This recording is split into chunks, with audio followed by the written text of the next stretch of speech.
informação, inovação e a melhor formação em segurança pública.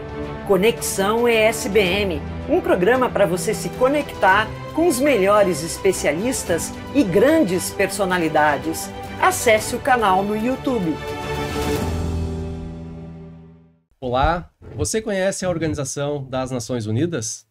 Já ouviu falar das missões de paz da ONU? Sabia que policiais militares fazem parte de tais missões? Pois sobre esse e outros assuntos vamos conversar hoje com o Tenente Coronel Osório e o Major Wazenkowski. Bem-vindos ao Conexão ESBM. Obrigado, Munhoz. Uma satisfação muito grande, João. Muito obrigado. Parabéns por estarem passando aí para muita gente, né, um pouquinho da história da nossa amada brigada. Parabéns. Eu vi ali que os outros vídeos foram muito bem visualizados, né? Muito bom. É um prazer estar aqui. Obrigado. Da mesma forma, obrigado pela oportunidade. É um assunto que muitas pessoas perguntam, mas nem sempre a gente tem um tempo destinado assim para esclarecer algumas dúvidas. E valeu pela oportunidade. Vamos ver o que a gente consegue tratar de assunto interessante. Que bom. Comigo convidado também o Major João Marcelo para coordenar aqui a nossa entrevista. Então vamos ver um pouco da história aqui do Tenente Coronel Thales Américo Osório, que ingressou na Brigada Militar em 15 de fevereiro de 95. Né? É bacharel em Direito pelo Instituto IPA, pós-graduado em Política Internacional pela PUC, possui curso de promotor de direitos humanos da ONU em Bissau, na África, curso de oficiais do Estado-Maior em Buenos Aires, na Gendarmeria Nacional Argentina, curso de Educação Física, curso de Técnicas de Ensino, curso avançado em Administração Policial Militar e vários outros cursos. Major Wagner Stanislau Wazenkowski é bacharel em Ciências Militares, na área de Defesa Social, 2009, pela PM, licenciatura plena em Educação Física, bacharel em Direito pela PUC, especialização em Ciências Militares pela PM, estágio preparatório para missões de paz da ONU na UNPOL, no Centro de Conjunto de Operações de Paz do Brasil, CCOPA-B, no Rio de Janeiro. Inglês avançado, espanhol avançado e crioulo de Guiné-Bissau intermediário. Isso aí é interessante conversarmos. É membro da COPAF, instrutor do Conjunto de Operações de Paz do Brasil, tem curso de balística forense, curso de capacitação em saúde mental, curso de terrorismo, curso de gerenciamento de crise, detecção de mentiras, né? E alguns cursos que estão em inglês aqui, mas para não ferir a audição da nossa... Eu achei que você ia falar inglês aí, eu já estava esperando. Não vai acontecer. Então, Coronel, gostaria que o senhor inicialmente citasse para nós um pouco da sua trajetória. Uhum. Eu sou de Porto Alegre, o meu avô e o meu pai são brigadianos, né? Então eu cresci na família brigadiana, nasci no Hospital da Brigada, então os meus amigos todos são filhos ou já são brigadianos como eu. Eu fui influenciado então pelo meio, né? Sempre foi um sonho desde pequeno entrar na academia da Brigada. E lá, quando eu tive a oportunidade, acabei, na época em que eu podia fazer o concurso, o requisito básico era o nível médio, né, o segundo grau. Aí eu fiz lá em 94 a prova e entrei em 95 na academia e me formei em 98 e lá foi uma trajetória muito bonita, né? Nós fechamos agora a minha turma 30 anos de serviço em fevereiro agora desse ano. Então foram várias unidades, né? E dentro das oportunidades, a Brigada, ela dá milhares de oportunidades. Eu sempre falo para quem me pergunta, né, sobre a Brigada, a gente só ainda não foi para a Lua ainda porque ainda não tem essa possibilidade, não há um posto avançado da Brigada na Lua, mas em qualquer lugar do mundo a gente pode servir. Eu pelo menos já servi em 3 países diferentes, né? Fiquei 3 anos fora do Brasil, usando a farda brigadiana, né? Usando essa farda aqui, levando a bandeira do Rio Grande do Sul, a bandeira da Brigada para a África, para o Caribe, aqui para a América do Sul também, né? Então, a Brigada Militar, ela dá oportunidades diversas, né, em vários campos, né? Ainda mais, é do soldado ao coronel essas oportunidades, mas ainda mais, com certeza, né, os oficiais têm essas possibilidades porque a formação policial, a formação da liderança policial, a gente consegue transpor as fronteiras, né, e trazer coisas novas de vários lugares do mundo e trazer aqui para nossa brigada, que é o que eu e com certeza o Major Vazenkeski, a gente foi e voltou para dentro da brigada e estamos trabalhando no policiamento, né, com toda essa bagagem que a gente aprendeu fora. Sim, Major. Eu também, como Coronel Osório, também tenho familiar na brigada, né? O meu pai é brigadiano, né? Meu velhinho tá com 89 anos, mas normalmente o assunto que a gente fala quando se encontra é só de brigada. Então isso já vem do sangue, isso já vem... Eu nasci, meu pai era comandante do regimento, era comandante interino do regimento, né? O 4º RPMON.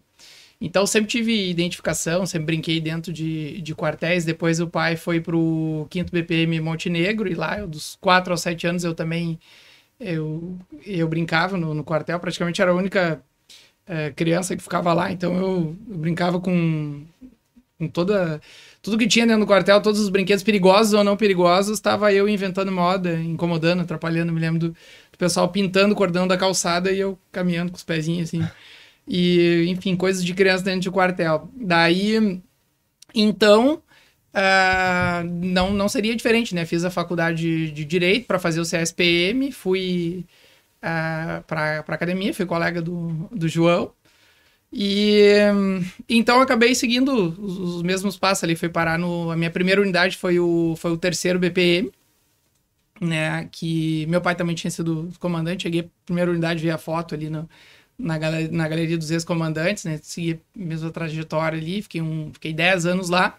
Depois fui pro 25 BPM, tive a missão de paz, fiquei 1 ano e meio na Guiné-Bissau, né?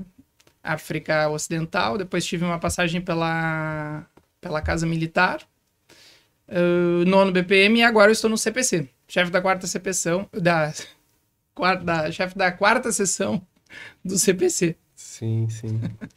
São carreiras bem diferentes, né? E longas, dá para dizer assim. Isso que o Coronel Osório falou é muito interessante, né? E é verdade, né, Coronel? A Brigada Militar nos permite estar em locais em que nós mesmos nunca pensamos estar, né? O senhor com certeza nunca pensou que iria a Guiné-Bissau, nem Eu sempre tive um sonho de fazer isso, né? Eu gosto muito de viajar, né? Eu tenho uma filha, minha filha tem 13 anos e meu sonho sempre, desde quando... Eu vou tentar, né? Minha esposa, ela é receosa um pouco, mas o grande presente que eu quero dar para ela é uma mochila, para ela botar a mochila nas costas e sair mundo afora. Sair mundo afora, né? Coisa que eu fiz bastante. Então, o mundo é maravilhoso, a gente tem muita coisa a aprender, né? E sempre quando acho como tu, certa feita a gente conversou, João, né? Que cada vez que a gente vai para um lugar fora, a gente dá uma olhadinha, né? Nos quartéis ou nas delegacias de polícia, né? Ou nas esquadras, como lá em Portugal o pessoal fala, né? Um quartel que a gente chama aqui, lá em Portugal, uma esquadra, uma estação de polícia em Nova York. A gente vai conhecendo tudo que é as nuances de ser polícia em outros lugares do mundo e tentar comparar, né? Como é que é aqui, como é que é lá, né? Eu, uma vez, contar uma curiosidade, eu estava no aeroporto, tinha acho que vindo passar Natal em casa, eu estava em Portugal, vim passar Natal em casa, estava no aeroporto internacional ali, Salgado Filho, na sala de embarque. Encontrei o Coronel Osório, ele também havia vindo passar o Natal em casa, estava voltando, se não me engano, para Buenos Aires, para o curso lá da Gendarmeria, né? Aí nós mantivemos ali uma conversa ali no aeroporto sobre essa experiência, né, de poder conhecer outra polícia, conhecer outra realidade. Eu sou suspeito em falar, mas eu acredito, tenho convicção de que isso acrescenta demais para o policial militar e para o oficial, enquanto gestor, né? Trazer novas ideias, enfim. Mesmo que vá na condição de turista, né? A gente chega em outro país e já fica cuidando. É automático. Tu olha um policial, tu vê que farda estão usando, que armamentos estão usando. Exatamente. A viatura. Se usam um arnês, se não usam, quantas horas eles ficam em pé, né? Para comparar com os nossos policiais. Se né? não são, como é que é o regulamento. Quanto é que é o salário do policial lá para comparar aqui. Mas antes de nós entrarmos nessa questão internacional, né, gostaria de perguntar para os senhores, começar pelo coronel, se lembra de algum perrengue, assim, uma ocorrência diferenciada que já tenha atendido? Aqui na brigada, tu diz? Bom, foram várias. Até eu não coloquei no meu currículo, mas eu tenho uma passagem muito pequena, assim, eu não posso dizer que fui do choque, mas uma passagem pequena, né? Antes de ir para... Eu estava numa unidade de ensino e aí o comando na época entendeu, porque eu ia para o Haiti. Não, agora tu vai para o choque para ter ali uma vivência importante, operacional, né? E foi maravilhoso, né? E eu participei daquele grande evento ali contra Inter e Fluminense. Foi um momento bem difícil. Eu acho que foi um divisor de águas ali na questão do policiamento em estádio de futebol. Eu aprendi bastante ali, onde a gente teve uma ação de controle de distúrbio civil muito forte, com um distúrbio tanto na arquibancada inferior quanto na arquibancada superior. Na arquibancada superior, as pessoas jogando garrafa, jogando tudo que podiam em cima da polícia, né, em cima de nós. E a gente tentando conter tanto o público embaixo, na arquibancada inferior, quanto na superior. Isso foi, eu me lembro, foi uma atividade bem delicada. No nono, assim, eu fui subcomandante do nono, então tiveram algumas ocorrências, né. Também lá no início da carreira, quando eu fui em Bento Gonçalves, eu fui tenente, e também ali era uma época de muitos assaltos a banco lá em todo o Rio Grande do Sul tinha. Hoje a gente não tem mais, né? A segurança pública melhorou bastante no Rio Grande do Sul, né? O nosso estado aí tá entre... A última análise que eu tinha visto ali, era o terceiro mais seguro do país, né? Em vários quesitos. Mas naquela época, lá em 98, os assaltos a banco, pelo menos lá na região da Serra, eles eram corriqueiros, né? O pessoal usava caminhão para parar os carros fortes, né, na estrada, explodiam os carros fortes, ou também assaltavam os bancos no centro da cidade, lá na Serra, e iam para cidades menores, né? Eu me lembro da gente buscando delinquentes, né?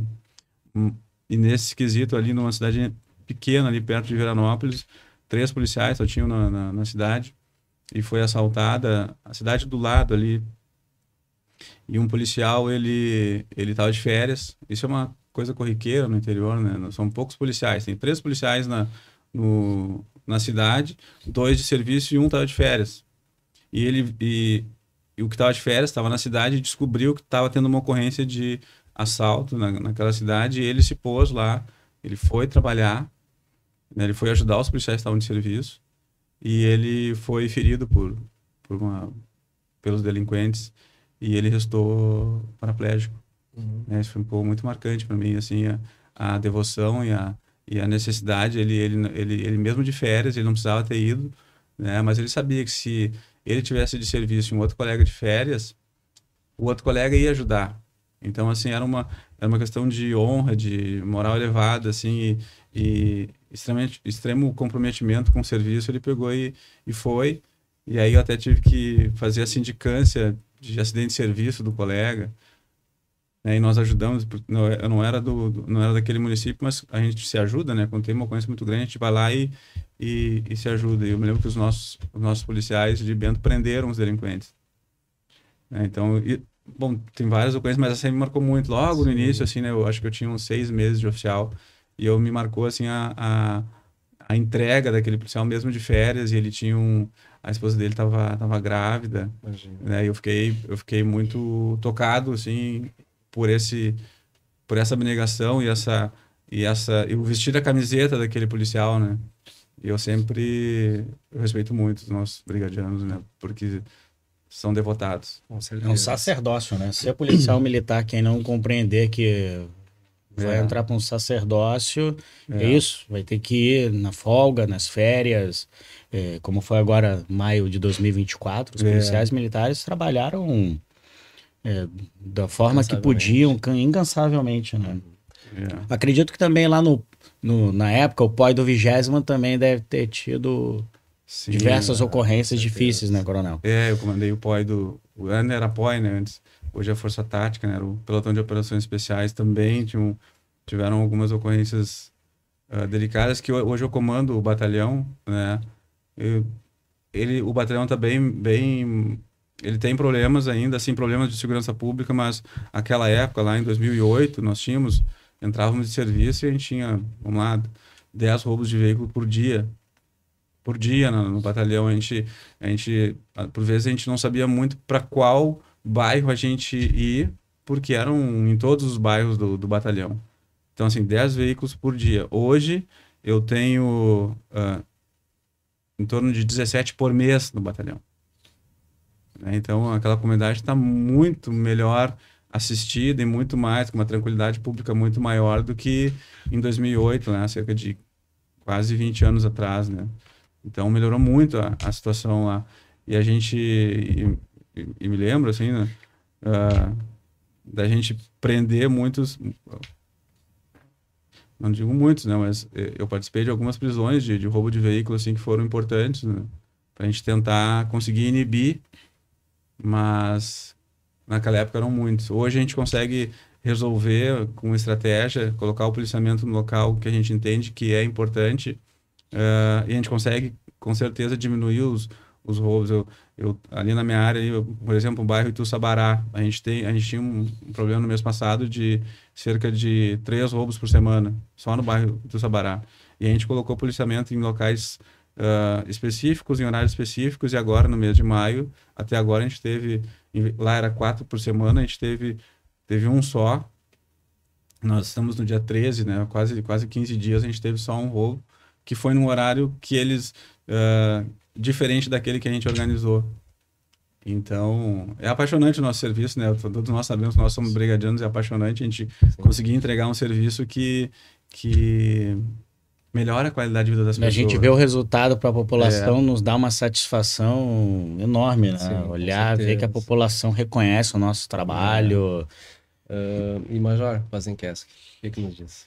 Eu tive alguns perrengues também. Eu, quando fui pro terceiro BPM, eu fiquei 11 anos no Vale dos Sinos, né? O pessoal até brinca, às vezes, o Vale do Crime. Por ser rota de fuga em direção à serra, a gente tem alguns problemas. E eu cheguei muito novo no terceiro, e a realidade, eu cheguei em 2009, novembro de 2009, a realidade, ela era um pouco diferente da brigada hoje em dia, né? Nós tínhamos menos oficiais, tínhamos menos turmas, né? Nossa turma, por exemplo, foi pequena, né? Nossa turma de capitão, a anterior menor ainda, né? Não, a anterior do concurso anterior menor ainda. Então, eu logo que cheguei, alguns meses depois, eu fiquei sozinho no terceiro BPM, só eu de capitão. Eu assumi daí as 3 companhias. Então, toda a operacionalidade do batalhão, tudo que era ocorrência, tudo que era vulto ou não, era comigo, eu tinha que acompanhar. E a gente não tem muita experiência, vai pegando com o tempo, graças a Deus tudo deu certo. Eu gostava muito de sair com as patamos e com o POI, andava sempre de camuflado, eu gostava, né? É o que o coronel fala, a gente é apaixonado pelo que faz, não era obrigado a nada, eu gostava. Muitas vezes, quando acabava as questões administrativas, os inquéritos para fazer, as ordens de serviço, ao invés de ir para casa descansar, não, agora eu vou descansar com a patamo em alguma vila, alguma coisa, e era assim. E que bom, a gente é jovem e tá gostando de trabalhar. Mas eu tive vários perrengues, assim, teve muitos acompanhamentos, né, em alta velocidade, que eu achei que a gente ia capotar, que ia ter problema. A gente já viu o colega encarcerado, morto dentro de viatura, e outros acidentes com outras pessoas, e isso tudo era tenso, era muito complicado, assim.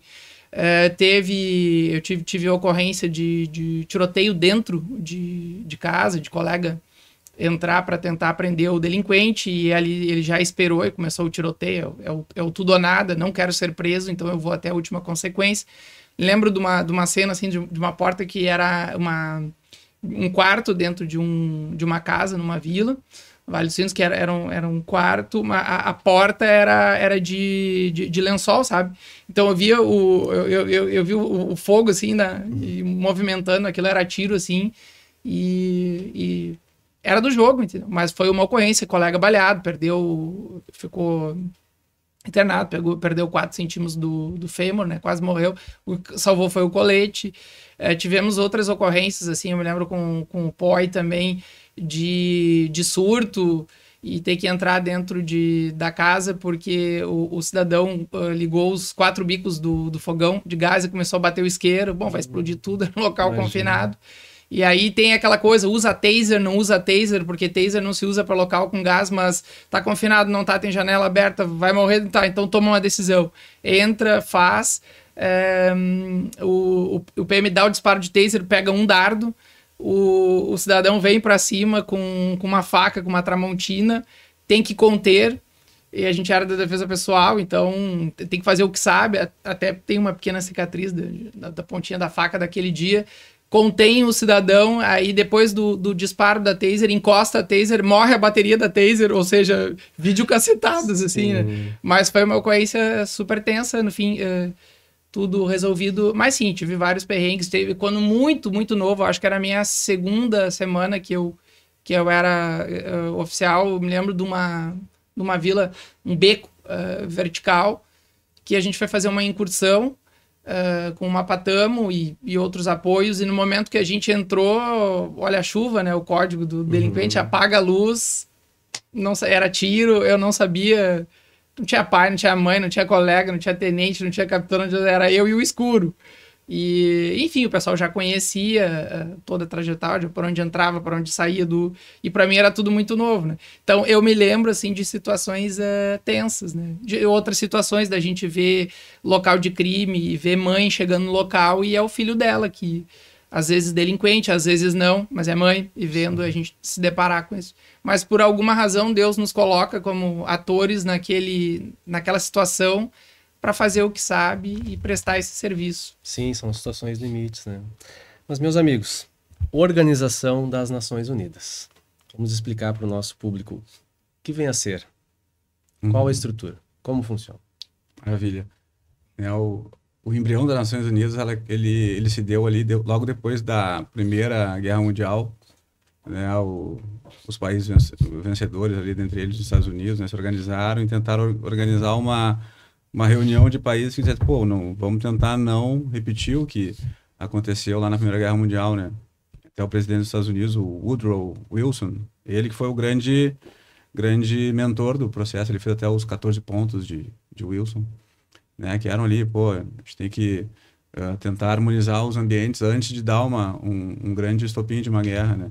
Mas isso falhou, não deu certo. Até porque ali, cerca de 30 anos depois, estourou a Segunda Guerra Mundial em 39, né? Em 1939 estourou, e aí foi até 45, quando finalizou a guerra, se reuniram de novo. Antes, em 44, já tinham começado a se reunir em Bretton Woods, uma cidade que tem nos Estados Unidos, né? Falando sobre também ali o que poderia ser feito para evitar uma guerra. E aí, em 45, então, se solidificou a ideia das Nações Unidas. É um órgão que defende a paz mundial, né, que tenta evitar esses grandes conflitos. Primeiro, há uma intenção de se trazer na via diplomática problemas que podem acontecer entre países distintos, para que não haja uma escalada para uma guerra. É claro que isso desde 45 até agora, muitos outros problemas já houveram, né? Claro que já houve muitos problemas, mas não assim uma guerra mundial, né? Entendo que aí lá 45 foi quando iniciou as Nações Unidas, ali nos anos 60 foi quando houve a ideia de os países membros da ONU, quando a ONU foi criada, cinco países montaram ali então o Conselho de Segurança. A ONU era dividida entre o Conselho de Segurança, a Assembleia Geral, né, o Conselho de Tutela, o Secretariado Geral da ONU e a Corte Internacional de Justiça. Esses são os grandes órgãos da ONU. E o Conselho de Segurança ele é formado pelos países vencedores da Segunda Guerra Mundial, mais a China, que eles entenderam a época lá tinha que ter um representante da Ásia no processo, né? Porque tinha América, tinha Europa, a África não participava do processo, né? E um representante da China.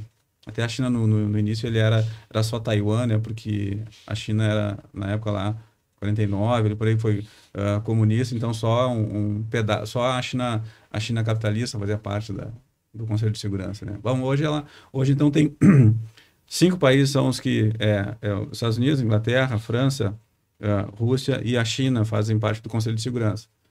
E 193 países fazem parte, então, da Assembleia Geral da ONU, que se reúne ali por vezes, né, durante o ano, né, e debatem grandes temas. Eles fazem resoluções né? Tipo, leis aqui dos nossos, dentro do Estado Nacional, aqui, se a gente puder chamar de leis, mas resoluções que, em tese, os países podem ou não absorver na legislação nacional, né? Então, tem uma carta, né, tipo uma constituição da ONU, né, uma carta que todos os países signatários lá têm que respeitar. Mas, claro, no direito internacional, assim, para quem conhece o direito internacional, assim, muito pode ou não o país aderir, né? O país que é membro da ONU pode ou não aderir aos regramentos que lá o Conselho de Segurança e a Assembleia Geral confeccionam lá. E aí, lá nos anos 60, começaram de novo a ter de 45 até 99, 91, 99, quando a Rússia, quando a União Soviética explodiu, não existiu mais, ali tinha a Guerra Fria, né? E aí era um tipo de atividade de relação internacional, né? Onde tinha aquele mundo bipolar, a União Soviética e Estados Unidos, era o capitalismo contra o socialismo, ali era um tipo de relações internacionais. E depois ele ficou diferente, né? Com o esfacelamento da União Soviética para frente aqui, é diferente. E aí, nesse momento anterior, na Guerra Fria, nós tínhamos um tipo de approach ali com as guerras que existiam. Logo depois de 45, teve a criação do Estado de Israel, e ali tiveram vários problemas ali, né, entre os israelenses e os palestinos, os libaneses, os egípcios, né, tiveram várias guerras ali. Ali foi, com os egípcios no Canal de Suez, ali foi as primeiras missões de paz aconteceram ali. Os países que faziam parte da ONU se decidiu, não, vamos pegar um pouquinho de cada país, um pouquinho dos exércitos de cada país, vamos formar uma força e a gente encaminha lá, naquele país, naquele local que está com problema, para eles manterem a paz lá. Ali foi o embrião das missões de paz da ONU. Então, no Canal de Suez, ali tinha uma briga entre o Gamal Abdel Nasser, que era o presidente o líder do Egito, né, com os israelenses, né? E aí então se colocou uma força de paz da ONU ali no Canal de Suez. Foi uma das primeiras, não foi a primeira. E ali os brasileiros participaram. Então a gente tem aqui, até em Porto Alegre, tem uma associação dos policiais que participaram, dos militares que participaram da missão de paz da ONU no Canal de Suez. Eles estão vivos ainda, né? Fortes, né? E sempre se reúnem. A gente, nós, policiais que fomos em missões de paz, a gente é muito próximo deles, né? Então, esse é um rápido recorrido do que é a ONU. Acho que a brasileira foi, né, coronel, de Suez. Eu acho que a primeira missão que nós tivemos, missão de paz, nós tivemos brasileiros, aí eu acho que foi essa ali, no Canal de Suez. Né? Foram representantes das Forças Armadas apenas. Isso. O meu tio, inclusive, estava lá. E aí começa a minha história, né? Eu me lembro que o meu tio, ele foi subtenente da brigada, foi bombeiro, serviu também no 19 BINS, né? Batalhão de Infantaria Motorizado de São Leopoldo. Teu tio, o irmão do teu pai? É. Legal. Eles são... Ele é brigadiano também? Ele já é falecido, mas ele foi nosso subtenente, né? Legal. E daí, se não me falha a memória, em 1967, o 20º contingente, acredito que seja o 20º, e em 67. Aí ele também foi para a missão. À época, ele servia no 19, né? Batalhão de Infantaria Motorizada.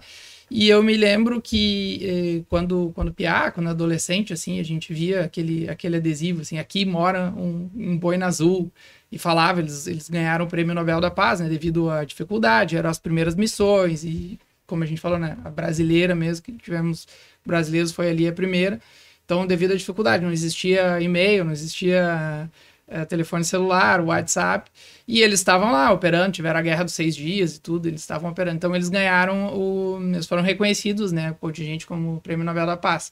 E eu olhava aquilo, eu achava bacana, tinha várias histórias, meu tio era muito contador de história, tio Vinícius, e subtenente Vazenkesk, mas tio Vinícius. E contando com aquilo, e também tinha outras tantas histórias da brigada que ele falava, né? E daí até que chegou a minha vez. Eu fiz o concurso, os exames, né, para o concurso CSPM, cheguei na Academia de Polícia Militar, no ano de 2008, e lá eu encontro o Capitão Osório, o Capitão Freitas, o Capitão Araújo e o Capitão Freires, né? Poxa, tinha 4 boinas azuis lá, assim, pô, fechou, né? São Juntou tão a poucos fome boinas azuis tava que todo mundo lá. chegou num local que tinham todos reunidos, né? Era- Quase que uma missão de paz ali Era na a academia. máfia Era... azul. Inclusive, até tem um fato interessante, eu já falei Vocês são assim. da mesma turma, né? Eu e o Vazencast somos da mesma É pra você turma. ver o que é eu verdade, passo, verdade. coronel.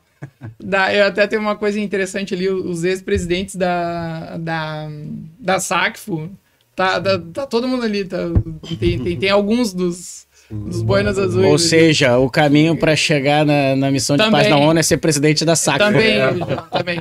Exatamente. Esse é E essa é a o boina critério azul, de quiser desempate. mostrar pra nós aí. Essa mostra aqui pra é a gente. boina azul. Essa é a utilizada mesmo, né? Sim, A do- Então, é a que eu utilizei, mesmo. até tá um pouquinho sujo. Lado esquerdo, né? O- A gente na brigada do lado direito, o Sim. emblema. Lá é o contrário. Até Tem algum fundação- motivo, coronel? Pois é, eu pesquisei isso, né? Os ingleses eles usam do lado esquerdo. E acho que foi influência, quem Quem manda dominava mais o aqui processo na época vai... Tradição de quem. Os primeiros costumes de quem estava. Sim. Mas interessante, daí juntou a fome com a vontade de comer, agora eu vou, né? Eu já tenho esse interesse do passado. Eu já curti essas causas humanitárias, eu me alistei. Uma vez eu fiz uma missão na Amazônia, uma missão médica na Amazônia, era da igreja, enfim, a gente levou vários medicamentos lá para o meio da leishmaniose e outras coisas. Aí teve o tsunami, né? Começou na Indonésia, se espalhou, teve quase 400 mil pessoas mortas e tudo. E eu também me alistei no Ministério das Relações Exteriores, fui fazer mas não evoluiu muito. A ONU respondeu, tudo não evoluiu. Até eu também não tinha dinheiro, teria que arcar com alguns custos. Mas eu sempre tive essa vontade de participar de causas assim humanitárias.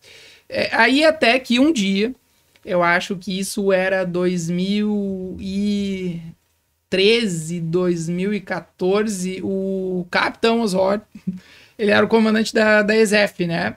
E aí a gente estava fazendo um manual, primeiro manual de defesa pessoal da brigada, e novamente a gente foi conversar, e eu vi esta boina azul na mesa dele, e falei, coronel, que não era coronel, capitão, eu tô pensando em fazer, mas eu tô esperando, eu acho que era minha casa que não estava pronta ainda, não sei se eu faço.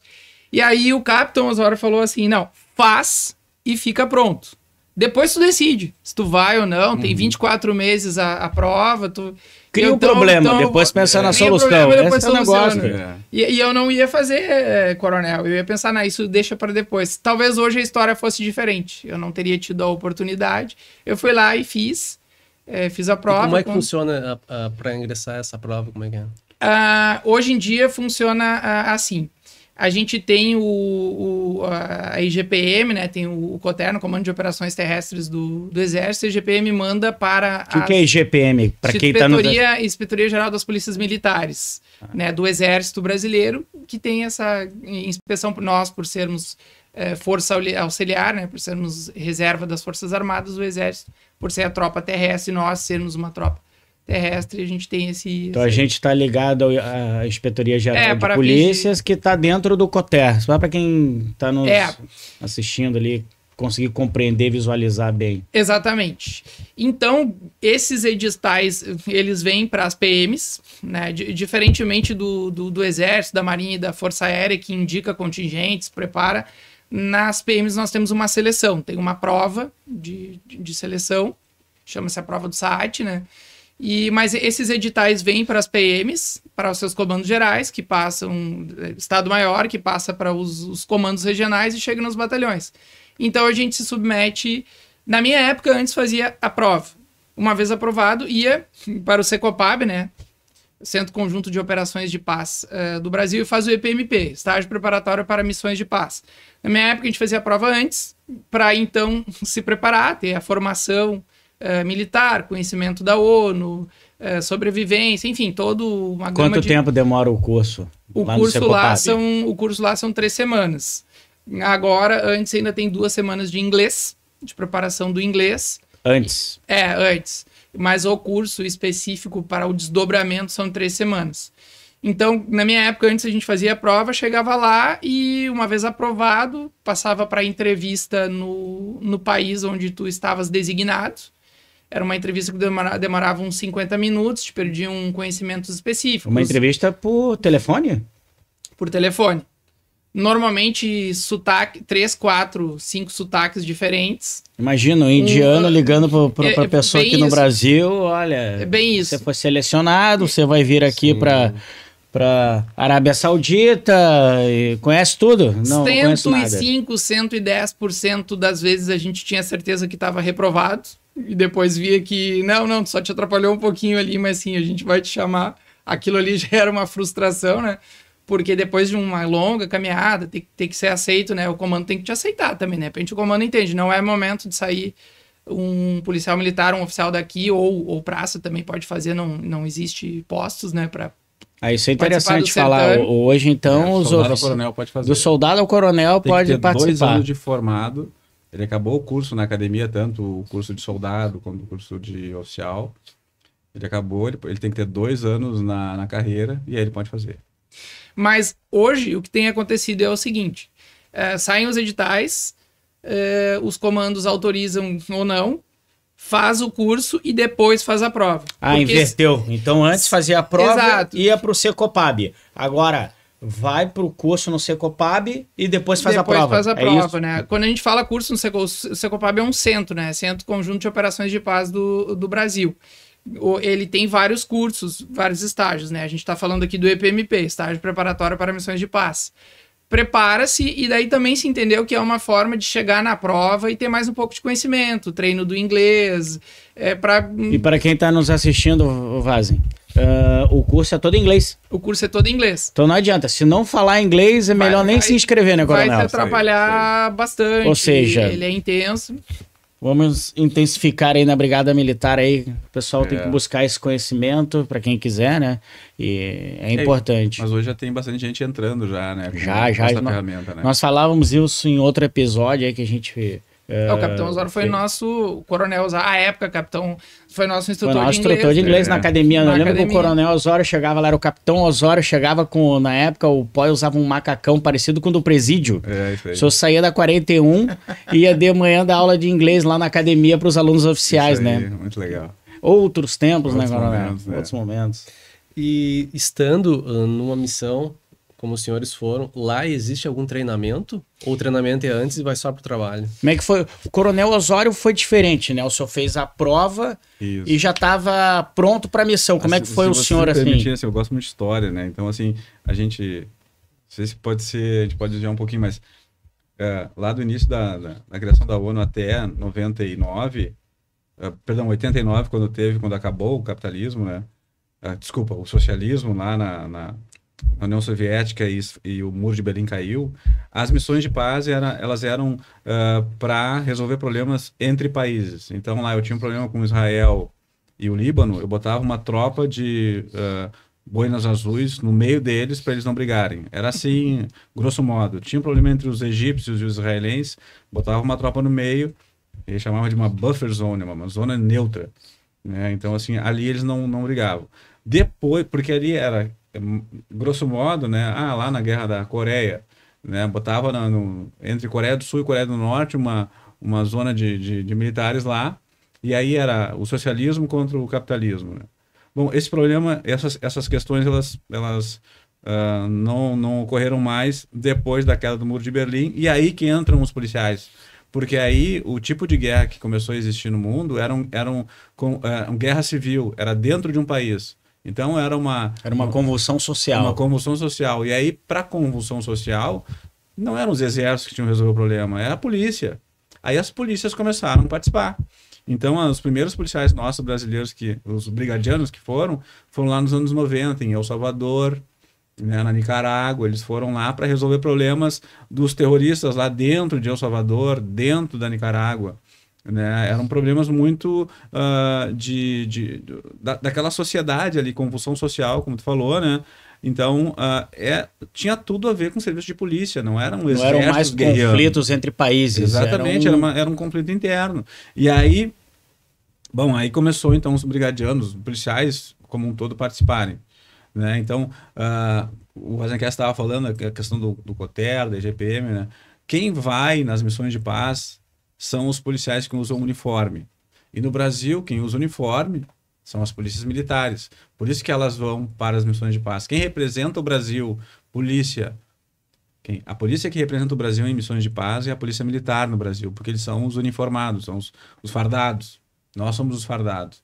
E aí, então, começou lá nos anos 90 os militares, os brigadianos irem, né? A gente teve ali na Nicarágua, na El Salvador, e depois agora, naquela época eu me lembro que era muito incipiente, o comandante-geral, ele escolhia policiais, oficiais lá e ia.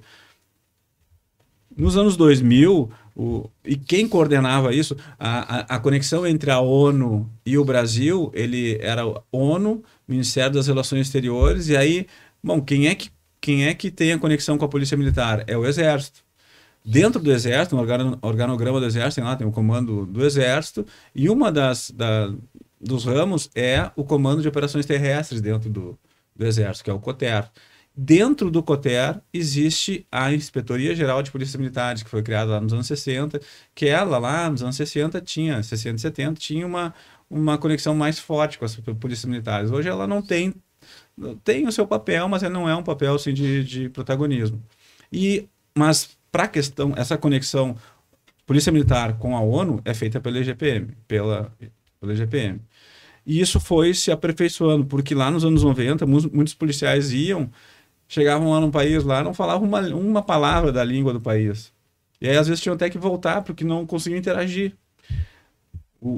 A IGPM, lá nos anos 2000, entendeu, não, pera um pouquinho, antes da gente mandar esses policiais, vamos fazer uma prova aqui de conhecimentos básicos da língua, para que o policial chegue lá e ele consiga desempenhar a missão dele. Então, aí começou a existir as provas. Então, eu fiz as minhas provas no início, lá em 2004 e 2008, eu fiz. Já o Vazenquesc, isso foi se aperfeiçoando. Eles aperfeiçoaram mais ainda. Quando eu fiz, só tinha a prova. Eles aperfeiçoaram mais ainda, que é, antes da prova, fazer um curso. Então, eles reúnem todos os policiais voluntários, vão lá para o Rio de Janeiro, fazem um curso muito legal, que eu não fiz, porque na minha época não tinha, né? O Vazen fez, o Vazenquesc fez, e faz um curso, depois faz a prova, e aí, sendo aprovado na prova, ele fica num cadastro, aí não tem, tipo, o soldado fez a prova, faz um ano que o soldado fez a prova, e tem um coronel um tenente-coronel, um capitão, que fez a prova faz um mês, em tese ali o soldado vai na frente. Dependendo da missão que ele tem que cumprir lá na missão, o soldado vai na frente porque ele é mais antigo de feitura de prova. Né? A gente perde um pouquinho da noção da questão da hierarquia, antiguidade. Da antiguidade, assim, né? A antiguidade é o mais antigo que conseguiu passar na prova. A prova não é fácil, tem que ter um inglês intermediário por avançado. Não dá para chegar lá achando que é o que eu aprendi no colégio. Não. Tem que estudar um pouco. Eu não passaria, cara. Eu não passaria. Com certeza. Tem que dar uma papirada, como a gente fala, assim. Tem que ter ali um intermediário pro avançado e aí o cara vai bem. Então, desculpa fazer esse introito aqui. Não, é importante, Coronel. Até para quem está nos assistindo, se tiver interesse, compreender, né? Então, assim, hoje eu falo para os meus soldados lá, gurizada, assim, porque tem ali o soldado que antes de entrar na brigada, ele trabalhou em cruzeiros, né? Os caras vão trabalhando em cruzeiro, em várias atividades no cruzeiro, conhece o mundo inteiro. O cara já vem falando francês, vem falando inglês, né? E esse cara tem toda a chance, as mulheres têm toda a chance ele fez o curso de soldado, passou 2 anos, o cara vai lá e presta a prova. E pode ir para uma missão de paz da ONU. Os nossos oficiais é a mesma coisa, eles ficam na academia 2 anos, né? Saem capitão, aí espera 2 anos de capitão e ele já pode fazer a prova para ir numa missão de paz da ONU. Hoje as missões de paz elas estão concentradas muito no continente africano, tem uma coisinha ali no Iêmen, o Iêmen está muito forte hoje, né? Tem no Chipre, que é uma missão antiga, mas até vem, assim, às vezes de vez em quando vem informando que eu acho que deve ser uma missão muito tranquila, né? Essa missão é boa do Chipre. No Mediterrâneo, uma guerra pacífica, digamos assim, né? Entre turcos e gregos, né? Então, assim, quem pensar na questão da financeira, lá diz que lá não... Se for por a questão financeira, diz que lá no Chipre não é para isso, né? Porque é uma missão muito tranquila, não tem guerra, não tem conflito, então a diária que a gente recebe, quanto mais perigoso, maior a diária. Interessante.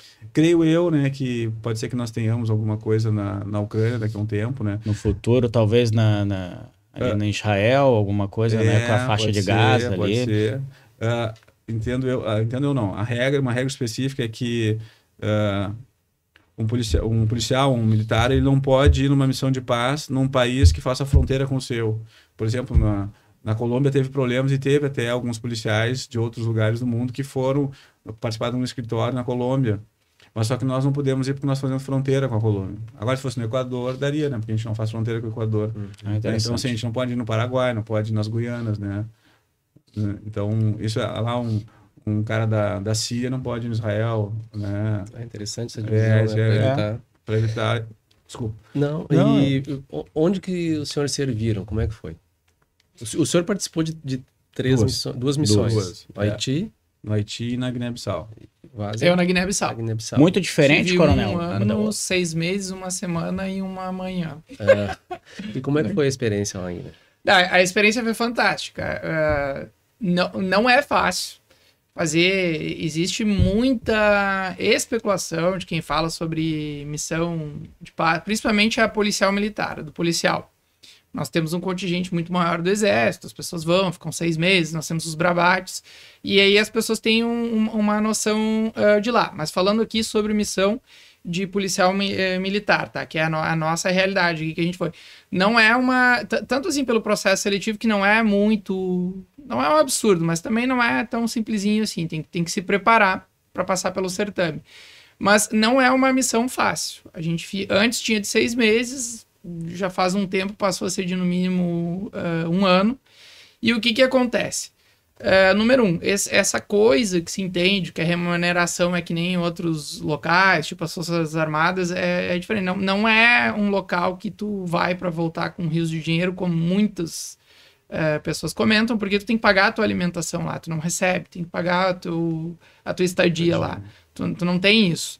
Não tem alojamento, como talvez em outros tipos de operações, né?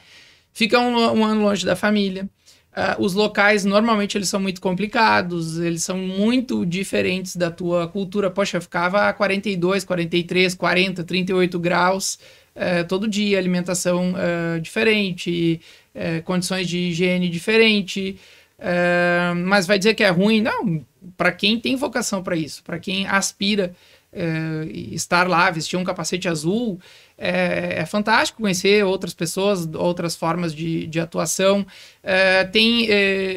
Por exemplo, eu tive malária, muitas pessoas pegam paludismo, malária, e é complicado estar num local em que nem sempre vai ter o hospital do teu plano de saúde, às vezes nem é muito precário. Do nada pode dar uma guerra civil, pode dar uma revolta, então mudam todos os protocolos, faz o quê? Vai para onde? Evacua. Tem que ter cabeça para isso. Fica longe da família. Quem é casado, quem tem pais que está cuidando, que são idosos, quem tem filho, tudo isso tem que pensar. Isso não é uma facilidade, isso é um grau de dificuldade diferente de algumas operações que a gente tem aqui no Brasil. Pega um avião, pega um ônibus, volta para casa. Lá eu estava do outro lado do oceano. Nós estávamos ali numa grande transformação, né, da Al-Qaeda, depois da morte do Bin Laden, e a Al-Qaeda e a ISIS tomando conta, né?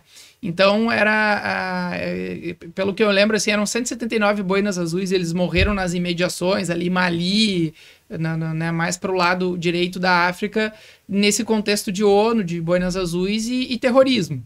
Não adianta chegar lá e começar a ver, eu tô no meio do perigo, tá vindo, tá migrando, eu achava que não ia migrar, os ataques. Gente, operações, né? Tinha que pensar antes. Clima, tem que pensar antes. Isso é difícil. Mas a experiência é fantástica, de conhecimento sobre outros colegas de farda, outros sistemas, sobre a ONU, a comunidade local, as pessoas que... para as pessoas aquilo é um milagre acontecendo na vida delas. Elas te veem com cores diferentes, aspectos diferentes, culturas diferentes, linguagens diferentes, e elas olham assim, eles vieram aqui para se envolver comigo, para trabalhar comigo, para me ajudar. Poxa, isso é um milagre acontecendo na vida delas. E se sentir parte desse processo é muito importante. A gente tem que pensar assim, esse é o sentido de uma missão de paz. Quem pensar qualquer coisa diferente vai se desconectar e vai passar muito perrengue lá. Entendeu? Isso é importante de comentar. Sim. A linguagem que falam lá, Coronel, eu fui no Haiti e na Guiné-Bissau. As missões de paz da ONU, a doutrina diz que tem 4 tipos de missões de paz. Né? Eu não vou dizer os nomes aqui, mas tem missões... Todas as missões precisam... Desculpa, eu te falo qual é a língua, né? Uhum. Mas todas as missões, elas precisam que o país, membro da ONU, peça. A ONU não vai lá e obrigatoriamente, né, ou sem o país pedir, entrar e fazer e instalar o efetivo lá. O país pede. Aí, bom, a ONU analisa qual é o tipo de problema. Por exemplo, no Haiti era uma missão, tinha que ser um investimento muito grande, não só dos militares, mas de todas as agências da ONU, lá, OMS, né, Organização Mundial da Saúde, da questão dos imigrantes, das residências, porque tinha muita gente sem residência, da falta de comida. Então era uma missão enorme, uma missão lá com cerca de 15 mil pessoas só da ONU.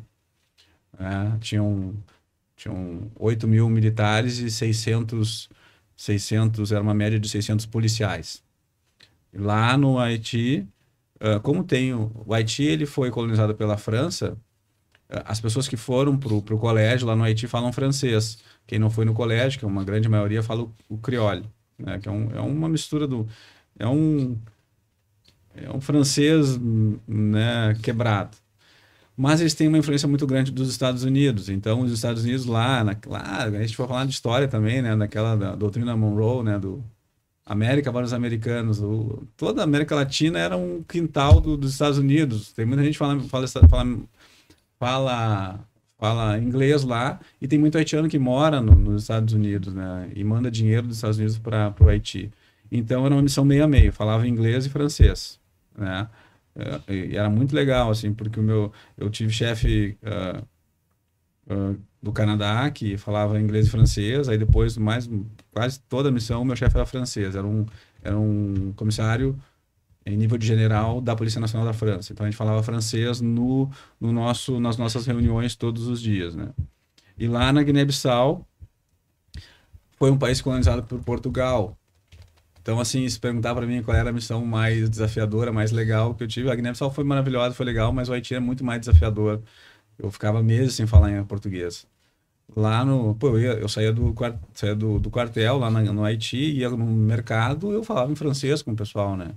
Eu ia dependendo do briefing que a gente fazia, a gente falava inglês com os outros colegas, né? Porque tinha os brasileiros, ok, tinham lá, mas tinha muita gente dos Estados Unidos. Era fortíssimo. Os americanos e os franceses, lá eu senti muito, assim, que eles se aturam, né? Tem uma questão havia uma rivalidade de quem falava inglês, quem falava francês, havia. Tem uma questão histórica, assim. Os americanos não querem falar em francês, e os franceses tentam falar inglês, né? Então a gente tem que morar, né? A gente tem que conseguir lugar para morar. Nos primeiros 4 meses da missão, eu morei numa casa onde tinha dois americanos e um francês. A gente andava a tomar café de manhã, assim, e aí eu ficava meio que apartando as brigas ideológicas. Assim, né? Eu só ficava no meio, né? Quem que eu falo inglês ou francês? Só falo, então, inglês e francês. Sim. Inglês eu estudei desde pequeno, né? E o francês, quando eu comecei a fazer as provas lá, foi um caso pitoresco, assim, mas eu acho que as coincidências não existem, né? Teve o funeral do um grande oficial nosso, que era o Coronel Frota. Ele tem no nosso hospital, ele foi um grande comandante-geral da brigada, né, lá dos anos 60. Bem no início ali de 64, aquele turbilhão que existia no Brasil, né? Aquele momento difícil ali, né? Ele foi o comandante-geral daquela época. E eu estava no funeral dele, lá no QG da brigada, e todos nós conhecemos o Coronel Pastel. Um abraço pro Coronel Pastel. O Coronel Pastel chegou para mim, o senhor está indo para o Haiti, né, oficial? Sim, senhor, coronel. O senhor já começou a estudar francês, né, oficial? Já empenhou o oficial, né? Aí eu... Já? Coronel, não comecei a estudar francês. Então o senhor começa a estudar francês porque quando o senhor chegar lá, o senhor lembre de mim. E o Coronel Pássaro é um É um visionário, né? o Coronel Pássaro é visionário. É um visionário, né? E eu, assim, pô, o Coronel Pássaro falou, cara, no outro dia eu consegui uma professora de francês, eu estudei 3 meses, todos os dias, de domingo a domingo, francês. E eu vi, assim, puta, uma língua maravilhosa, assim, né? E ela tem uma conexão muito próxima com o português. É mais fácil de aprender francês do que aprender inglês. Inglês a gente tem que mudar o cliquezinho no cérebro ali para aprender inglês, raiz, né? Tipo... Vem é uma raiz latina, né, o francês. E aí eu vi que, pô, era um pouquinho. E estudei 3 meses todos os dias, de sábado de segunda a segunda, 2 horas por dia. E, quando eu cheguei no Haiti, assim, aí eu me lembro que a primeira missão eu tinha que ser o oficial de ligação entre o exército brasileiro e a polícia haitiana. Era uma missão difícil. E uma missão também que eu não era muito desafiadora, porque eu ia ter que falar português com os colegas brasileiros lá do exército. E aí eu, numa hora, conversando com um colega, um chefe lá egípcio, ele falava francês, ele viu que eu falava francês, um pouquinho, vem pra minha sessão. E aí eu fui pra sessão é tipo, que a gente chama aqui, interna Muros, aqui do P3. P3 dentro de um batalhão existe a sessão de operações e treinamento. E aí eu fui para essa sessão de operações e treinamento porque eu consegui trocar uma ideia com acho que ele era coronel da polícia egípcia, e aí ele me puxou. E até lá no Haiti os brasileiros os policiais brasileiros, todo mundo queria ter um policial brasileiro, porque o general que comandava as forças dos exércitos, ele era brasileiro, né? A gente chama lá de Force Commander, o comandante da força militar era brasileiro, sempre foi brasileiro. Eles queriam agradar o Force Commander. Tinha que, cada missão, cada reunião que tinha com o Force Commander, ia eu lá, ou ia um outro colega, nós éramos 4 brasileiros lá, um de Minas, um de Brasília, um de Minas, um do Rio, e eu aqui, gaúcho da brigada. Então sempre tinha um brasileiro a tiracolo com os chefes policiais, né? Então isso era muito legal, né? Então as 2 missões foram maravilhosas, e aí, comparando com o Haiti tinha 600 policiais. A Guiné-Bissau, quando eu cheguei lá, tinham 12 policiais. Essa é a maior minúscula, missão política. Essa foi a maior missão policial que já teve na história da ONU, em quantidade de policiais. Não teve Kosovo, né, que foi gigantesca, né? A Bósnia, o Congo ainda está lá muito forte, né? Existe o Congo, tá. A República Centro-Africana também, ela é grande. A missão de paz dentro do Sudão. Antes do Sudão o Sudão do Sul se independizar do Sudão, tinham 2 missões, em Darfur, e tinha a missão do Sudão. E aí depois se dividiu o Sudão, é o 93º país integrante da ONU, é o Sudão do Sul. E lá tem uma missão da ONU também. As missões lá no Sudão, elas são bem grandes também. Bem grandes. A gente tem colegas nossos que foram, né? Coronel Marco foi, eu acho, pro Sudão. O Coronel Átila. Eu acho que foi. O Valdemir foi também, né? Eles foram pro Sudão e era bem difícil. Bem desgastante. Bem estressante. Bem interessante. Eu vi uma palestra deles comentando as situações lá. Deve ser bem. E o clima também deve ser bem mais difícil, porque o Haiti ele falou que pegou tá no Caribe, né? A Guiné-Bissau tá próxima ao oceano. Assim, e a outra tá no centro da África, né? Naquele clima úmido, quente. O Haiti, eles amam os brasileiros. Amam. Ali, 80% ama de paixão o Brasil, 20% ama a Argentina. Aí quando tinha a Copa do Mundo lá, teve a Copa do Mundo, eu fui em 2005, 2006 teve a Copa do Mundo. Eles pintavam assim os meios fios de verde e amarelo. Aí pegavam um bairro lá que tinha branco e azul, que eram os caras que gostavam da Argentina. Isso deve ser sensacional. Uma vez a gente foi atender uma ocorrência lá, foi um brasileiro matou um argentino. Pô, eu quis saber lá, fui lá ver, né? Não, eram 2 haitianos, só que um era torcedor da Argentina e outro era do Brasil. Eram dois haitianos. Só que um era argentino e outro era brasileiro. Eram 2 haitianos, mas um era apaixonados pelo Brasil, né? Eles são apaixonados pelo... Então é muito mais fácil assim a missão pro brasileiro lá no Haiti. Na Guiné-Bissau, eles são mais identificados assim com os portugueses, né? Tem uma relação mais... Mas eles gostam também bastante do Brasil. Essa questão da linguagem, tu tá falando que eles estudam português, mas muitas vezes falam em crioulo.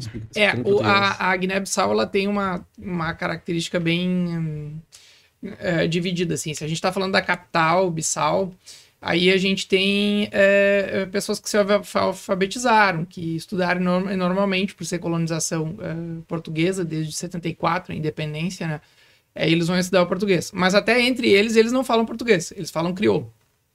Eles falam o crioulo de Guiné-Bissau. E nas regiões, né, ela tem, acho que tem 8 ilhas, o arquipélago ali, os Bijagós, né? Ela tem 8 ilhas, e aí tem as regiões, e até não só nas ilhas, mas saindo da capital Bissau, aí já tem muito poucas pessoas que falam o português, eles vão falar só crioulo, e quanto mais afastado, assim, quanto mais assim, primitivo, mais isolado, eles também vão falar a língua da sua etnia nativa, né? Tem várias etnias, né?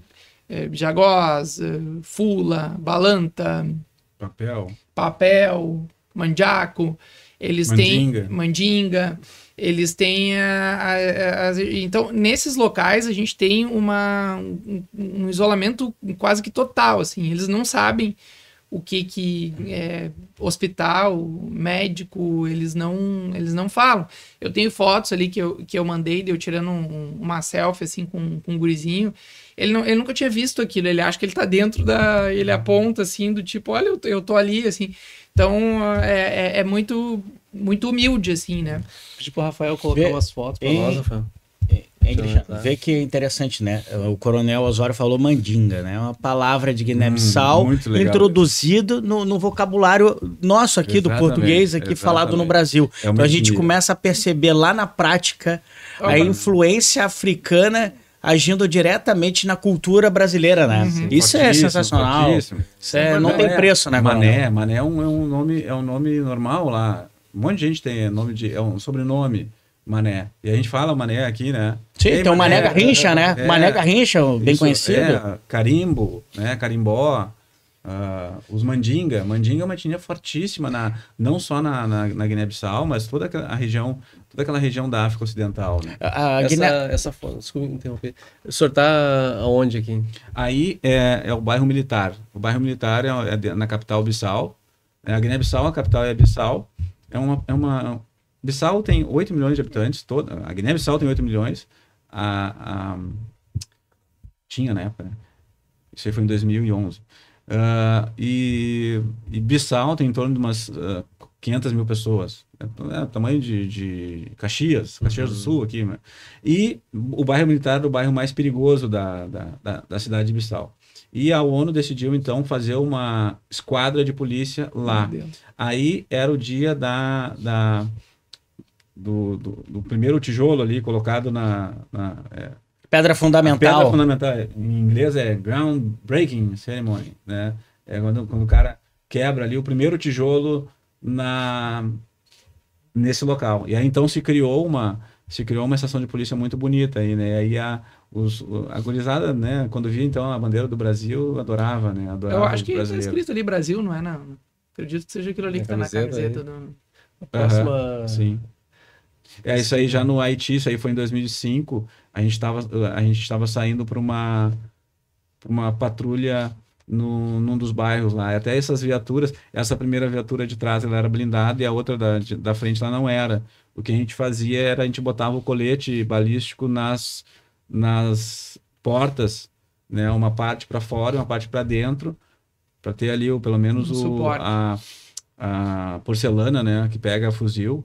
A gente botava por fora ali como não era a prova de bala, não era blindada a viatura, a gente fazia isso, né? Se viesse algum tiro de fuzil, pelo menos a gente já usava o colete e colocava também nas portas. Bem mais hostil essa operação do que bem diferente, bem diferente. Próximo, Rafael. Isso aí em Bubaque, é uma ilha em torno de 5, 6 horas de barco da capital. Tem um escritório destacado ali, né? E eu fiquei 6 meses ali. Desse 1 ano e meio, 6 eu fiquei ali. Aí deve ter sido bem difícil essa tua experiência aí, porque Bubaque não tinha nada, não tinha um mercado, não tinha nada. Fiquei 3 dias sem comer, né? Depois a gente conta a história. Imagina. Aí é na base. Tá, isso era numa cafeteria na base. E, enfim, eles amavam o Brasil e tudo. Aí eu fiz uma turminha de ProErd, né? Eu já fui mal intencionado. Quando eu fui, sem saber se eu ia poder ou não lá, cria o problema e depois a solução. Eu já levei um monte de camisetas do ProErd, alguns livrinhos.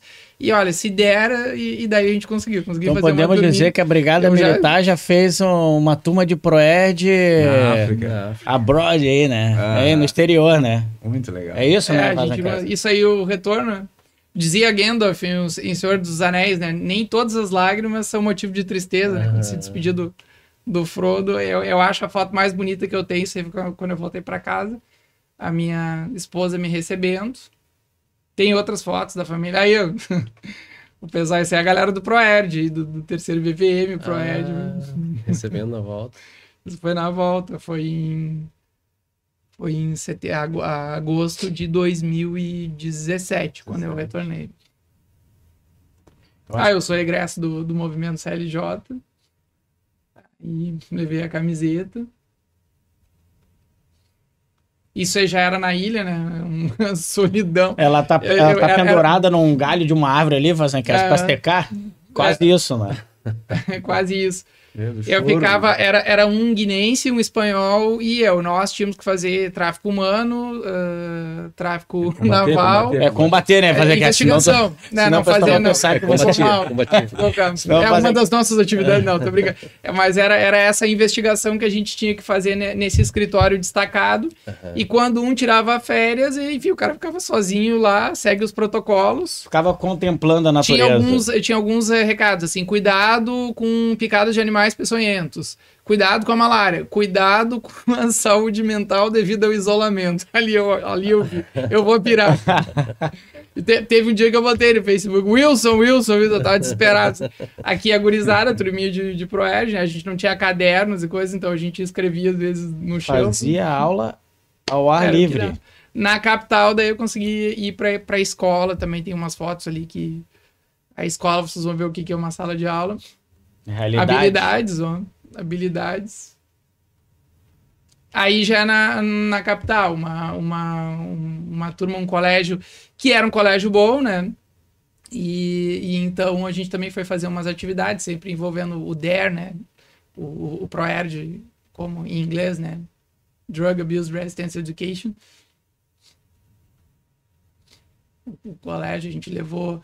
Eu me lembro que nessa ocasião a gente levou umas camisetas do Brasil para as crianças, né? Quando mostrou a camiseta do Brasil, os professores se atacaram. Não, peraí, o professor também tem que ter uma vantagem. Eu quero uma camiseta do Brasil. E a farda sempre a brigadiana? A farda sempre a brigadiana com o símbolo, com o símbolo da ONU. Cada policial, então, usa a farda do seu país. Perfeito, perfeito. A época, Tenente Montenegro, Major Pessoa do RN, né, Rio Grande do Norte. Coronel Olinto do Exército Brasileiro e o brigadiano ali atrás. A gente tinha muito orgulho de ser brasileiro, a gente sempre andava, quando chegava alguém que a gente ia receber, a gente já levava a bandeira do Brasil e era tipo uma equipe de resgate. O assim, brasileiro fora do Brasil, ele acaba se juntando, é quase que uma conexão natural, né? Ele vai indo... Uma coisa que é legal é que a gente não tem inimigo, né? Não. Chega um francês em algum lugar, eles são odiados, chega um americano, ele é odiado. Nós não temos inimigo. Quem é que é inimigo? Os argentinos têm uma rixa com o futebol, mas é só isso. É mesmo acaba ali. E ainda quando a gente está lá, a gente se une com os argentinos. São nossos parceiros. É isso aí. Em qualquer lugar a gente vai turistar, fala que é brasileiro, dá um sorriso. É diferente. E por isso que eu fui parar no isolamento da ilha, porque a questão é o seguinte, vocês são brasileiros, têm habilidades sociais, vai que essa missão é tua. Essa habilidade aí foi trágica para você. Foi lá, eu conheço aquela farda lá em Munhoz. Lá é da Polícia de Segurança Pública de Portugal lá. Um pouquinho mais complicado. Isso aí, hostilidades com feras. Não, com hostilidade mesmo, com crença. Isso aí no treinamento no EPMP, né? Estágio preparatório para as missões de paz do Rio de Janeiro, Vila Militar. A gente é instrutor, inclusive, ali, né? Então eu tive a possibilidade de continuar no certame, de continuar desenvolvendo uma coisa que eu gostei muito. Ou seja, o brigadiano que for aprovado para ir para o estágio de preparação lá no Secopar vai ser aluno do Major Vazenkeski. Vai estar lá, descendo a lamba. Aí eu já estava quase indo embora, já estava um pouco mais magro, E aí é aquele momento, assim, que o cara já começa a ficar meio depressivo, porque quando vai, corta o cordão umbilical com a família. Quando tá indo embora, corta o cordão umbilical com toda aquela nova vida, aquelas pessoas, aquele envolvimento, e começa a dar umas... Poxa, nunca mais vou ver essas pessoas, e aí o cara já começa... Tem alguns países, Vazi, não sei se procede, que fazem um sistema de descompressão de operação de paz. Não sei se tem Eu já ouvi falar que eles, nisso. durante um período, eles fazem todo um trabalho de acompanhamento psicológico, social, para que a pessoa consiga se readaptar à nova vida. Porque as pessoas, às vezes, acabam tendo... Essa foto eu acho fantástica. A gente vive um mundo de guerra ideológica, a gente vive um mundo assim de não sei, parece que tá voltando uma certa luta de classes, uma certa luta enfim, de tudo quanto é nichos, um nicho ideológico, racial, social, político, brigando com... Essa foto eu acho fantástica. Mãos brancas, mãos escuras, roupas diferentes, todo mundo comendo do mesmo prato. A comida igual e todos trabalhando pela mesma causa. Era a paz mundial. Cada um com a sua contribuição. Isso é fantástico. Eles comem com a mão, o pessoal mais primitivo. Mas normalmente, assim, na capital, quando come, não é uma característica básica, todos nós comemos em mesas. Lá não é assim. Não são todos que fazem assim. Mas eles têm esse hábito de comer do mesmo tacho, do mesmo prato, e é um ato sagrado, é um ato que todo mundo fica quieto, confraterniza, e essa foto eu acho fantástica. Essa aqui é minha mão e ali dos colegas. Isso é a capital, né? Não existe assim tratamento de lixo, normalmente é um ciclo assim, larga na rua, o porco se alimenta, o que sobra o urubu come. Às vezes tem um ciclo, assim, a criança tá comendo, o que sobra vai o urubu, o resto tudo come o porco, depois a gente come o porco, é mais ou menos assim. Tá passando com a viatura da ONU, porque tem uma família de porco atravessando. E isso é ruim? Não, isso é fantástico, aprender essa nova experiência, esse novo jeito, e todo mundo vive, todo mundo é feliz. A gente só tenta impactar, mudar uma realidade a qual foi pedida por eles para mudar, a gente não tenta mudar. Isso aí já é na limítrofe, né? Já é no Senegal, Seleti, eu acho. No Senegal, campo minado de guerras passadas. E, enfim, tá a placa ali. Coisas que no Secopab a gente também aprende como lidar, o que fazer. Muito bem. O pessoal sempre deve ter tido muita curiosidade sobre o Brasil. O que mais se fala é futebol ou não? Mesmo os franceses lá pediam muito a gente para eu fazer na época do DVD não tinha streaming, né? Fazer CD de bossa nova, que eles adoravam muito, né? Gostavam da música brasileira, né? Falam do futebol e tal, né? Os haitianos gostavam muito do bop, bop carioca, que se mandasse o bop para cá ia resolver todos os problemas. Mas o filme? Que foi muito pelo filme, né? Pelo Tropa de Elite. Na época o Tropa de Elite já tinha sido lançado, né? Então, eu confesso que eu tinha um pouquinho de síndrome de vira-lata. E aí, numa conversa não com haitianos, mas numa mesa redonda falando sobre estratégias de como é que a gente podia colocar o policiamento, né? E um canadense falou dos haitianos. E eu inventei de dizer assim, o Brasil como um país pobre, vocês não podem tratar, né, os países pobres dessa forma, né? E eu me colocando como sendo um país pobre. Eles todos olharam e ficaram assim impressionados. Cara, vocês são... Depois eu pensei, e não dá. Cara, nós somos a nona... Na época a gente era a 7ª economia mundial, cara. Imagina. Hoje a gente é a 9ª, a gente ganha do Canadá. Tá, a gente é desigual. A gente é desigual, ok. Mas nós somos a 9ª economia mundial, cara. A gente não pode falar que nós somos pobres. A gente é emergente, né? A gente está em países em desenvolvimento. Ainda falta bastante coisa para a gente evoluir. Mas, cara, a gente não pode falar que a gente... Então, assim, isso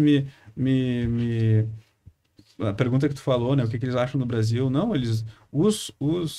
as pessoas, os policiais que trabalhavam comigo entendiam o Brasil como uma potência regional.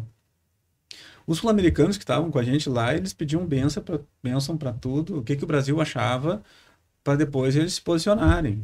Era o Brasil que dava as ordens lá no processo, lá no Haiti, né?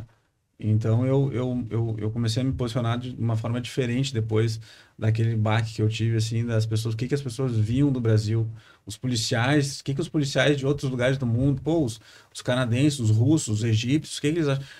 A gente tinha lá, eram os países desenvolvidos, ok, que tinham grana, mas depois vinha aquela força muito forte do país médio lá, o Egito estava muito próximo da gente, assim, né?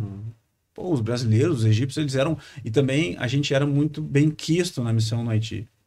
Porque a gente desenrolava melhor do que os países desenvolvidos. Porque a gente conseguia ter um approach muito bom com os haitianos. O brasileiro tem uma criatividade natural, né, Coronel? A gente é criativo. E eles gostavam da gente, porque eles não gostavam muito dos americanos. Os americanos gostavam por interesse, que eles queriam morar nos Estados Unidos. Então eles... Mas dos franceses não gostavam. E nós não. A gente tinha aquele soft power, né? Que é um poder assim, que não é o poder bélico, é um poder do futebol, da alegria que a gente tem, né? Isso a gente tem como um trunfo, né, nas relações internacionais, né?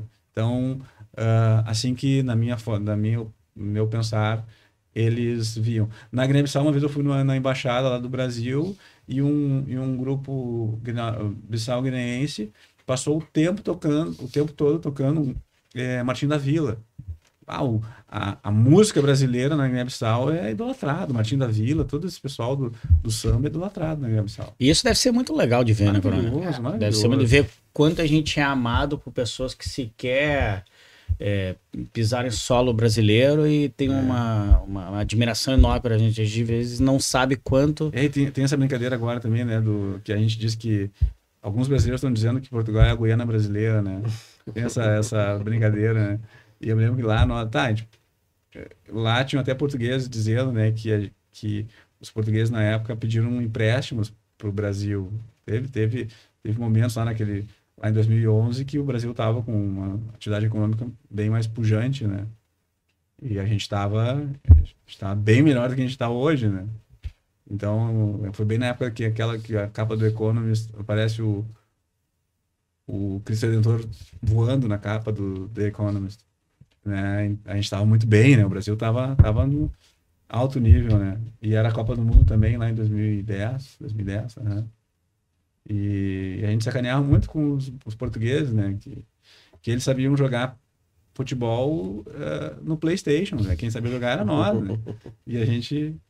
Não, a gente tem também uma situação que quando nós fizemos o mestrado lá em Portugal, a gente percebe que em nível operacional, né, é muito diferente. O europeu em si, ele não consegue ter uma noção do que é o combate real aqui. Eles podem ter equipamentos um pouco melhores, eles podem ter uma estrutura melhor. Uma doutrina. Agora, de combate real, eles não chegam nem perto, porque eles não têm de conversar com a GNR, com a PSP... Eles não usam colete, assim. Quando diferente. tem aí a gente põe, assim, tá aí, vai dar tempo. Coronel, vou fazer uma pergunta, uma curiosidade. Se o senhor e o Major Vazenquesc pudessem nos contar o que muda a vida de um policial militar após a ida para uma missão da ONU. Muda muita coisa, o que mudou?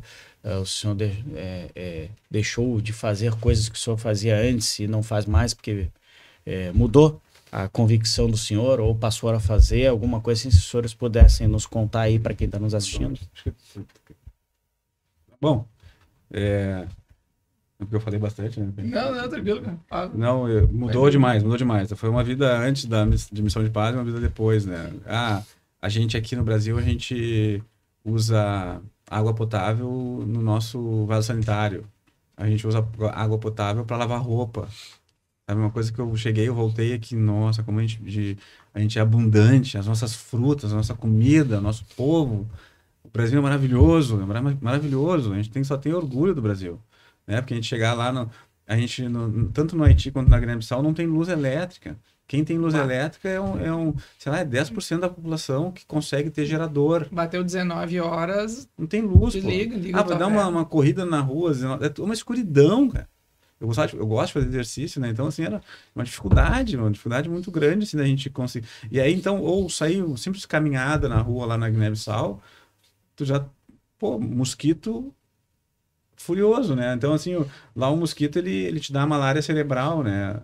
Acho que tu não pegou a malária cerebral, porque tu tá aqui, né? Porque a malária cerebral, ela mata, né? Ela mata, ela vai pro cérebro e te pode morrer, né? Então, assim, aí eu voltei, eu me lembro que, assim, nos primeiros dias, eu voltei a falar pode ser uma coisa boba, assim, mas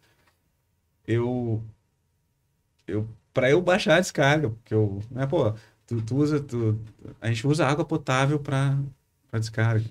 Eu urinava umas 3 vezes antes de baixar a descarga, assim, de tão preocupado que eu tava, assim, eu não posso gastar água, cara. Isso é água potável, cara. As pessoas morrem no Haiti lá porque não tem água. A gente via gente morrendo direto, assim, por coisa básica, não tinha saneamento básico. É lixos em cima de lixos, né? Viu um monte de lixo, aí tinha o porco lá. Daí tu entrava no restaurante, pô, tava vendendo porco. Era o que estava comendo lixo. Cara, depois chegou um momento que assim, vamos comer isso aí, porque é o que tem pra comer, né? Então e essas comparações que as pessoas falam, assim, porque a polícia militar tem uma parte da nossa população que fala que a polícia militar é um problema ser militar. Pô, mas a gente tem polícia militar no mundo inteiro. Eu tive um exemplo de um cara lá no interior do Haiti, ele é da gendarmeria camaronesa. Um cara baixinho, assim. Ele era o chefe do contingente policial lá na cidade de Anche, né? Lá no interior do Haiti. E a gente chegou lá para visitar eles. O meu chefe, ele era o grande chefe do Haiti. A gente foi junto, fomos visitar. E aí chegamos, qual é o problema que vocês têm? E ele é militar, é gendarme do Camarões. E aí o cara o policial do Corpo Nacional da Espanha levantou a mão, que é civil, né? Lá na Espanha tem a Guarda Civil, que é militar, e o Corpo Nacional de Polícia, que é civil. E aí ele levantou a mão, não, é o seguinte, aqui a gente tem problema para dar aula, porque tá sempre faltando luz, aí a gente não consegue dar aula. Aí o camaronês, que era chefe dele, ele levantou e disse, não, é o seguinte, ó, olha aqui, nós somos no mínimo aqui todos paramilitares. Então não tem desculpa. Se não tem luz, não vai conseguir dar aula, porque não tem luz, tu pega as crianças lá e põe embaixo de uma árvore e dá aula embaixo de uma árvore, numa sombra. A gente é tudo milico aqui, cara, a gente é tudo militar. Vocês não aprenderam isso lá na Europa? Meu Deus, cara, um camaronense dando uma aula do que é o ser militar. Sim. A gente é policial. A nossa missão, aqui de policiais, a gente é policial no Brasil, e a nossa coluna vertebral que nos sustenta é o ser militar. Né? O nosso regramento, a gente pensa com os valores da doutrina militar. Né? E por causa disso, entendo eu, que a gente entrega um serviço de excelência para a comunidade. Foi o que esse cara disse. Ele pegou e disse, não... Se eu aqui no 20 BPM reclamo, eu não tenho luz, eu não interessa, o meu soldado lá que vai fazer a aula de ProEP, se não tiver luz, ele vai dar aula no pátio. Foi o que o meu colega lá, nosso colega camaronês me ensinou, né? Porque ele era militar. Polícia que nem eu. Então, assim, eu aprendi muito com eles. Isso é uma passagem, né? Uma outra passagem, eu me lembro do meu chefe francês. Ele era civil da Polícia Nacional Francesa e ele tinha uma rixa muito grande com a gendarmeria francesa. Eles não se dão. Não se dão. Aí eu me lembro daí ele falando para mim, esses caras aí, a diferença deles é que eles não podem fazer greve e eles mandam a família deles ir pro quartel reclamar que eles não podem fazer greve. Claro. É muito parecido com a gente aqui, né? Já aconteceu. Né? É muito parecido conosco, né? Então, assim, não muda muito os problemas, né? Então, sim, entendo eu com a minha visão que eu saí daqui bombardeado por essa questão de dizer que nós não somos muito eficazes porque nós somos militares e voltei com uma visão totalmente diferente. Nós somos extremamente eficazes porque nós somos militares. E a gente é promotor de direitos humanos. Desculpa. Vaza. Não, concordando com o Cornel, da mesma forma, nós temos uma Europa que tem muito mais tempo que nós, e por uma herança praticamente ali napoleônica, todos os países têm uma polícia militar, e eles têm duas, eles têm a polícia que faz ordem pública, eles têm uma civil fardada, e eles têm uma militar fardada. Então, qual é o problema? Não é esse o problema. Se fosse o problema, já teriam abolido isso há muito tempo. E aqui a gente fala de unificação. Eles têm duas, aqui a gente tem duas com competências diferentes e a gente fala em unificação. Sim. Quando a gente fez o CAA, que estava estudando os modelos europeus ali, porque a administração policial militar se preparando para ser oficial superior, ele dá... muita coisa do que a gente via ali eu já tinha visto na missão, por estar nesse cenário. Então, contribuições, né, foi a pergunta, ajuda bastante. A gente tem uma outra visão, sai dessa bolha de que a gente achar que o planeta, que a única polícia, que o único pensamento é o nosso, que o único povo é o nosso, que o único método é o nosso, da gente achar que o Brasil é sempre tudo ruim, da gente reclamar de absolutamente tudo, do início ao fim da brigada. Gente, a gente tem... Eu vou contar um exemplo. A gente estava entrando no quartel deles lá, de uma polícia de intervenção deles, na guarda, que é composta por um único policial militar. Ele tinha a bandeira do Brasil, assim, esse do EB, a bandeirinha aquela do Brasil. É o orgulho, é a vontade de ter. A gente vai embora, eles pedem o teu fardamento. Eles não têm fardamento. Né? Então, essas experiências, esse processo empático é fantástico de estar numa operação de paz e ver outras realidades. Quando eu falava sobre água potável, eu fiquei 6 meses tomando banho de caneco. E outros tantos, onde já tinha chuveiro, não era elétrico, mas tinha chuveiro quando eu estava na capital. Às vezes tinha água, às vezes não. Então, também tinha que ter água. Tem uma foto do banheiro ali que eu mandei também. Então, também tinha a bacia ali. Passava 1, 2, 3 dias naquele calor quente, puxava a aguinha da caneca, vinha aquele limo, assim, que ficava dentro, aquela água. Entendeu? Aqui a gente desperdiça água, aqui a gente, nos nossos churrascos gaúchos, a gente põe um monte de carne fora ao final do churrasco, que a gente não entende que aquilo pode virar carreteiro, que aquilo pode virar um molho, sabe? Essas coisas a gente tem acesso a mudar. Eu tive uma experiência por estar 5, 6 horas da capital até a ilha que eu estava, um local, certa vez afundou um barco ali, morreram 15 pessoas. A capitania dos portos trancou. Agora ninguém mais entra, ninguém mais sai para investigar. Passou um dia, dos 2, 3, 10 dias, faltou comida na ilha. Faltou comida na ilha, não chegavam os cereais do continente, não chegava barco, mata as cabras, mata as galinhas. Eu não era de lá, eu estava num contexto que não sabia de onde arranjar comida. Fiquei o primeiro dia sem comida, mas milicão, a gente firme. Segundo dia sem comida, café da manhã, almoço e janta. Segundo dia. Aí começa a bater o pavor.